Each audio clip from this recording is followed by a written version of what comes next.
दोस्तों आज की वीडियो में हम बात करेंगे जॉइंटिस यानी पीलिया की, जो अक्सर न्यूबॉर्न बेबीज को ज्यादा होता है। तो इस वीडियो में हम जानेंगे कि पीलिया आखिर होता क्या है, क्यों ये न्यूबॉर्न बेबीज को ज्यादा होता है, और अगर हो जाए तो हम किस तरीके से अपने नन्हे मुन्ने बच्चों को इससे बचा सकते हैं। तो चलिए वीडियो को शुरू करते हैं बिना किसी देरी के। तो सबसे पहले हम जानेंगे कि आखिर पीलिया होता क्या है। तो दोस्तों, जो नवजात शिशु होते हैं उनकी त्वचा पीली हो जाए या फिर उनकी आंखें पीली पड़ जाएं तो इसे हम नवजात शिशु का पीलिया कहते हैं।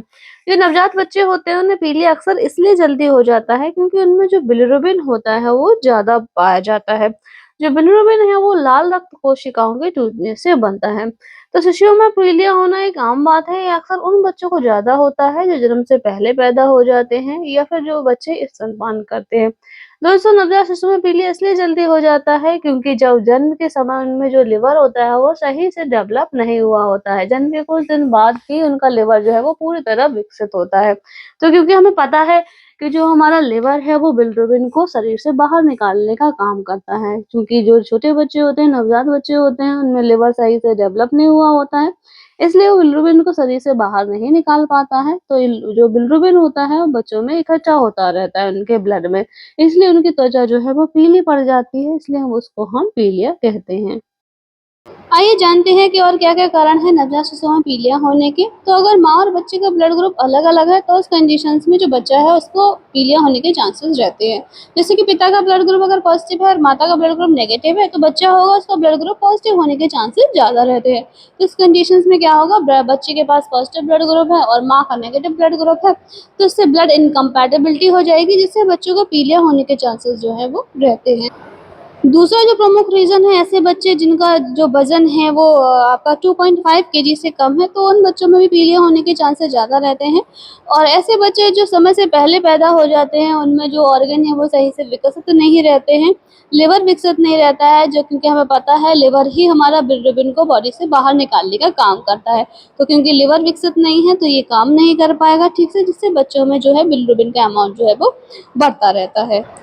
अगला जो रीज़न है, जब बच्चा अच्छे से दूध नहीं पी रहा होता है, तो क्योंकि हमें पता है जब बच्चा माँ का दूध पिएगा तभी वो बिलिरुबिन को बॉडी से बाहर निकाल पाएगा यूरिन की तरह और पॉटी के माध्यम से। तो बच्चा अगर अच्छे से दूध नहीं पी पा रहा है तो वो बिलिरुबिन को शरीर से बाहर नहीं निकल पाएगा। नेक्स्ट जो रीज़न है वो है डिहाइड्रेशन जॉइंट। तो ऐसे बच्चे जिनके शरीर में पानी की कमी है तो उनको भी जो पीलिया होने के चांसेस ज़्यादा रहते हैं।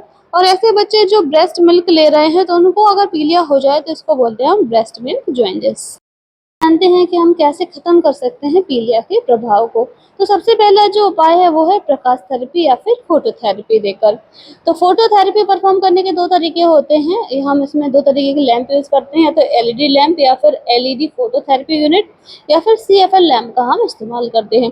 इस थेरेपी के माध्यम से जो अनकंजुगेटेड बिलिरुबिन यानी जो वाटर इनसॉल्युबल बिलिरुबिन होता है वो कन्वर्ट हो जाता है ल्यूमिनिरुबिन में यानी वाटर सॉल्युबल में, और बॉडी से एक्सक्रीट आउट हो जाता है। अगला जो रीजन है वो है ब्लड को एक्सचेंज करके। तो जो न्यूबॉर्न बेबीज होते हैं उनमें हम जो ब्लड है उसको एक्सचेंज करके उनमें नया जो ब्लड है वो देकर हम उनको पीलिया के स्तर को कम कर सकते हैं। और अगला जो उपाय है वो है कि माँ को अधिक से अधिक स्तनपान कराना चाहिए शिशु को, जिससे कि ज़्यादा से ज़्यादा अमाउंट में जो बिलिरुबिन है वो यूरिन की तरह और स्टूल के तरह पॉटी के माध्यम से बॉडी से बाहर निकल सके।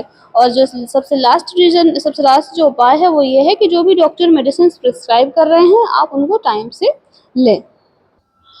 तो दोस्तों, अगर वीडियो आपको इन्फॉर्मेटिव लगा हो तो वीडियो को लाइक करें और चैनल को सब्सक्राइब ज़रूर करें।